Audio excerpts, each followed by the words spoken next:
नमस्कार दोस्तों, चौकीदार की नाक के नीचे 6 बैंकों को 414 करोड़ का चूना लगाकर देश से फरार हुई कंपनी। तो वहीं कांग्रेस के खिलाफ अपमानजनक ट्वीट पर गिरे संबित पात्रा, यूथ कांग्रेस ने दर्ज कराई शिकायत। तो वहीं मूडीज का महाखुलासा, मोदी सरकार को लगने वाला है बड़ा झटका। खबरों में आगे बढ़ने से पहले अगर आप भी गोदी मीडिया का बहिष्कार करते हैं तो मेरी वीडियो को लाइक करें, शेयर करें और चैनल को सब्सक्राइब करना ना भूलें। खबरें विस्तार से। चौकीदार की नाक के नीचे से 6 बैंकों को 414 करोड़ का चूना लगाकर देश से फरार हुई कंपनी। बैंकों को चूना लगाकर फरार होना अब भारत में आम हो चला है। विजय माल्या, नीरव मोदी, मेहुल चोकसी के बाद अब इस लिस्ट में एक और नाम जुड़ गया है। ये नाम बासमती चावल निर्यात करने वाली कंपनी रामदेव इंटरनेशनल लिमिटेड के मालिक का 400 करोड़ से अधिक का एक और बैंक घोटाला सामने आया है। एसबीआई ने दिल्ली में स्थित बासमती चावल निर्यात करने वाली एक फर्म के खिलाफ सीबीआई में शिकायत दर्ज कराई है। बताया जा रहा है कि एसबीआई और दूसरे बैंकों का इस पर 400 करोड़ रुपए से ज्यादा का बकाया है। इस शख्स ने 6 बैंकों से उधार लिया था और साल 2016 से लापता है। एसबीआई ने शिकायत तब की जब उसका रुपया वापस नहीं मिला, क्योंकि आरोपी अपनी ज्यादातर संपत्ति बेचकर फरार हो गया है। दस्तावेज बताते हैं कि बासमती चावल निर्यात फर्म रामदेव इंटरनेशनल को 2016 में ही एनपीए घोषित कर दिया गया था। इसका मालिक विदेश भाग गया, लेकिन एसबीआई ने 4 साल बाद इसी साल 25 फरवरी को शिकायत दर्ज कराई। अब सीबीआई मामले की जांच कर रही है। कंपनी के निर्देशकों नरेश कुमार, सुरेश कुमार, संगीता और कुछ अज्ञात जनसेवकों पर जालसाजी और धोखाधड़ी जैसे कई आरोपों में मामला दर्ज किया है। स्टेट बैंक ऑफ इंडिया की शिकायत पर सीबीआई ने कंपनी के मालिक और उसके 4 निर्देशकों के खिलाफ मामला दर्ज कर लिया है। खबरों के अनुसार रामदेव इंटरनेशनल कंपनी पर कुल 414 करोड़ रुपए का कर्ज था, जो उसने कई बैंकों से उधार लिया है।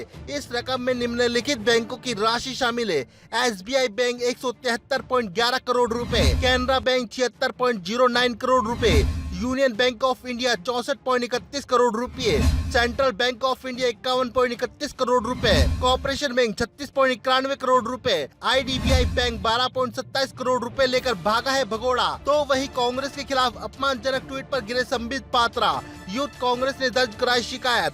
देश भर में इस समय कोरोना संकट का दौर है। हर कोई इस महामारी से देश को बचाने की कोशिश में लगा है। न सिर्फ आम लोग बल्कि राजनीतिक पार्टियां भी इस दौर में उन लोगों की मदद के लिए लगातार आगे आ रही है जिसे इस समय सबसे ज्यादा मदद की जरूरत है। इन राजनीतिक पार्टियों में कांग्रेस समेत तमाम विपक्षी पार्टियां सबसे आगे है, लेकिन दूसरी ओर सत्ता में कुछ बड़बोले नेता जो सत्ता में बैठकर गंदी राजनीति कर रहे हैं। संबित पात्रा ने कांग्रेस पर आपत्तिजनक ट्वीट किया है। संबित पात्रा ने अपने ट्वीट में लिखा है कि कोरोना वायरस अगर कांग्रेस सरकार के समय आया होता तो देश में 5,000 करोड़ का मास्क घोटाला और कोरोना किट घोटाला 7,000 करोड़ का होता।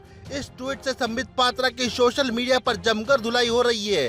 तो वही यूथ कांग्रेस के राष्ट्रीय अध्यक्ष श्रीनिवास बीवी ने बीजेपी प्रवक्ता संबित पात्रा की इस हरकत पर अफसोस जाहिर करते हुए इस तरह की हरकत करने पर जवाब देने की बात कही है। यूथ कांग्रेस के राष्ट्रीय अध्यक्ष ने ट्वीट कर कहा, अगर आप ऐसी बेहुदा हरकत करेंगे तो आपको बख्शा नहीं जाएगा। इसके अलावा श्रीनिवास बीवी ने कहा कि बड़े नेता और पार्टी विशेष के खिलाफ मानहानि वाली कोई भी टिप्पणी बर्दाश्त नहीं की जाएगी। यूथ कांग्रेस के राष्ट्रीय अध्यक्ष ने इस दौरान दिल्ली के पार्लियामेंट डिस्ट्रिक्ट थाने में शिकायत दर्ज कराई है।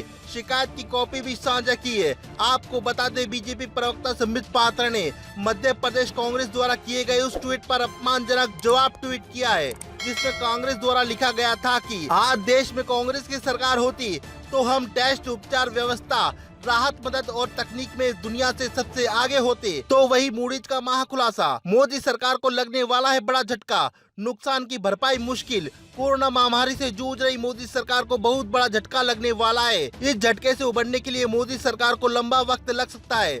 साथ ही विपक्षी नेताओं के शब्दों वाणों को अलग से झेलना पड़ेगा। सरकार के सामने युवाओं के लिए रोजगार जुटाने के लिए लोहे के चने चबाने पड़ सकते हैं, क्योंकि इंडस्ट्री सेक्टर में बेहतरी की संभावना बहुत कम दिखाई दे रही है। दरअसल international rating agency Moody's investor service ने शुक्रवार को बताया कि फिस्कल ईयर 2021 में भारत की जीडीपी ग्रोथ 0% रह सकती है। हालांकि इसके बाद ग्रोथ में सुधार आएगा। फिस्कल ईयर 2022 में जीडीपी की ग्रोथ 6.6% रहने का अनुमान है। रेटिंग एजेंसी ने संकेत दिया है कि फिलहाल BA-2 नेगेटिव रेटिंग में अपग्रेड की कोई सूरत नजर नहीं आ रही। कोरोना वायरस संकट के कारण देश भर में 25 मार्च से लॉकडाउन लागू है। आर्थिक गतिविधियां पूरी तरह से ठप हो चुकी है, जिसकी वजह से जीडीपी की ग्रोथ कमजोर हुई है। मूडीज ने शुक्रवार को अपनी एक रिपोर्ट में लिखा है, नेगेटिव आउटलुक से साफ है कि आर्थिक गतिविधियां कमजोर हो चुकी है।